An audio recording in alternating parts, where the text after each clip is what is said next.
I love travel photography and taking images of the places that I go and the people I'm with, and I'm betting you do too. And your Nikon D5100 has some great features that'll help you take your vacation pictures to a whole new level. Pretty easy to get a good picture here, I'd think, but what's really amazing is how the overall look of a place like this will change significantly depending on the weather, time of year, and most importantly, the time of day. Whenever I travel, I make a point of getting up early and checking out the local sites like this around sunrise. My favorite times to shoot outdoors are the hours around sunrise and sunset. They're commonly referred to as golden hour or magic hour, and for a good reason. The light at these times can be spectacular. Long shadows and interesting textures all bathed in a beautiful soft golden light in a vivid sky. Stunning, isn't it?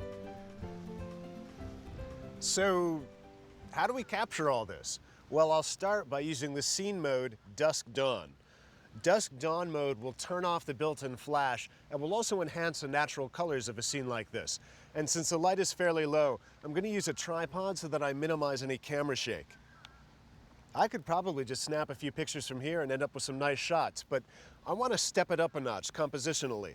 I want my friends and family to get a feel for the vastness and the openness of this space. One way I'll do that is by integrating some interesting foreground elements in the shot, usually around the edge of the frame.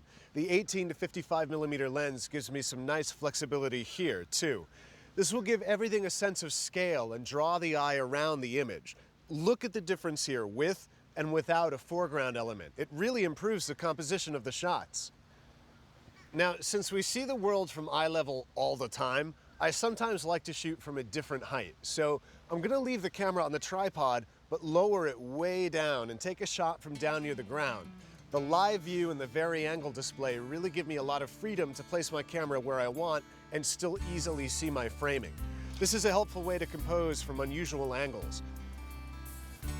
Choice of lens can make a significant difference as well. A wide-angle lens like this 10 to 24mm wide-angle zoom can really enhance the vastness of this place.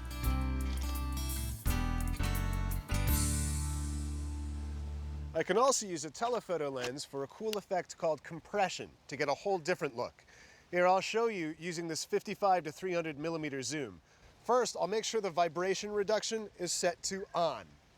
Here's a shot at 55mm, the widest range of the lens. Now, look what happens when I zoom into 300. It tends to compress the space between the elements in my shot.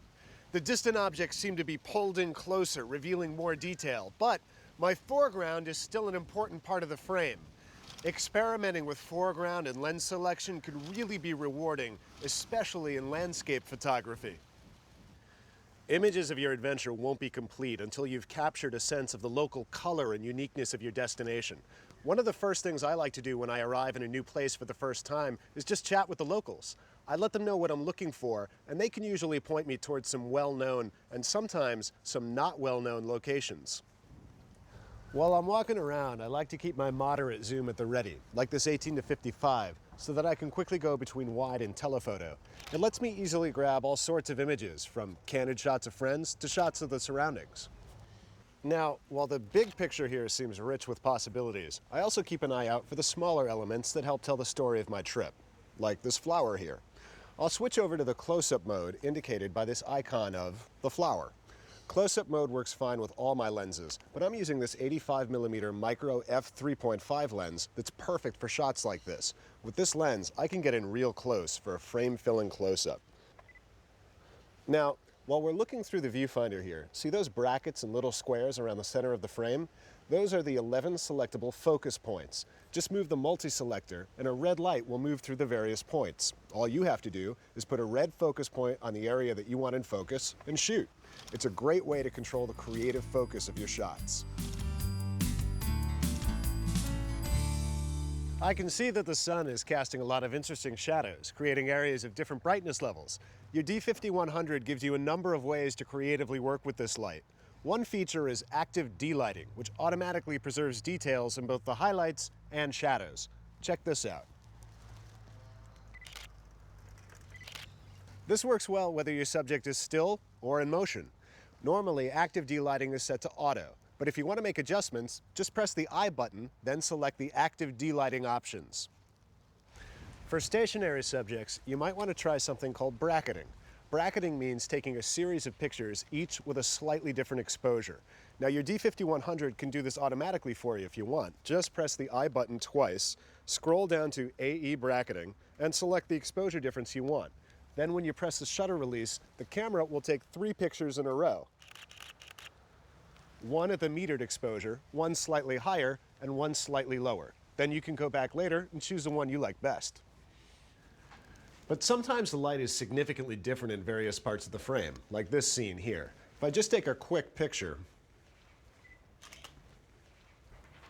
you'll see the overall quality is great, but it's hard to see any details in any of the deep shadows. But now I'm going to use the HDR feature. HDR stands for High Dynamic Range, and this feature can end up giving you an image with both elements properly exposed. To set your D5100 to HDR, press Menu and scroll to the Shooting menu, and then scroll down to HDR High Dynamic Range. Press OK, and then turn HDR on. In this menu, you can also set the exposure difference for the HDR shot.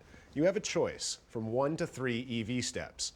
The greater the range of your EV values, the greater the difference between shadow and highlight detail. Smoothing adjusts the intensity of the HDR effect. For a more natural look, set it to high. For a more creative look, set it to low. I like to have my camera on a tripod when I take pictures in HDR because when you press the shutter, the camera will actually take 2 quick pictures in a row. One exposed for the bright parts of the scene, the other for the darker areas. Then, like magic, it will blend the 2 pictures right in the camera and give you a single image with both areas clearly visible. I love this feature. I use it all the time. Wow, what a great view of Miami's South Beach. You know, another cool feature is effects mode. Just turn the mode dial to effects, then rotate the command dial to scroll through a number of different creative effects. Let's try miniature effect. I'm going to switch over to live view and frame up my shot.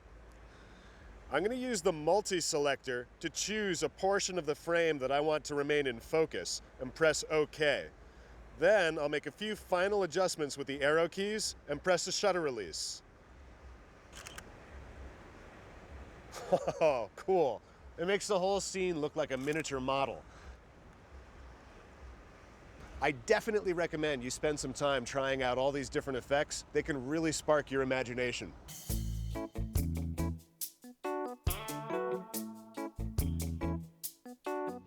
Wow. Lots of destinations have hotspots like this that really light up when the sun goes down, but getting great pictures in artificial light like this can be tricky. One of the scene modes that can help is called Night Landscape. To select it, just move the mode dial to Scene, then rotate the command dial until Night Landscape is selected. And you'll want to brace yourself. Use a tripod if you brought one. Now you can get great shots using just the available light. Okay, now, what happens if I want to take a picture of my friends standing in this spot with the street in the background? Time to use a flash, right? Well, let's find out. Hey guys, come on in here. I want to get a shot of you right here. I'm going to move the mode dial back to auto and let's see what we get. Smile. Oh, well, my friends look good, but the background is really dim. Okay, let's try that again. But this time, we're going to switch over to night portrait mode. I'm going to move the mode dial back to scene, and then I'm going to select with the command dial, night portrait. Now I'm going to hold the camera very still. Let's do it again, guys. Perfect. I can see my friends and I can see all the detail in the background. Okay, so how to do that? Well, in night portrait mode, the camera first opens the shutter long enough to expose what's in the background. Then it fires the flash to reveal the subjects in the foreground. Now the final image looks a lot more like what I'm actually seeing with my eyes. You know, with all these great features, your Nikon D5100 is going to quickly become one of your favorite traveling companions.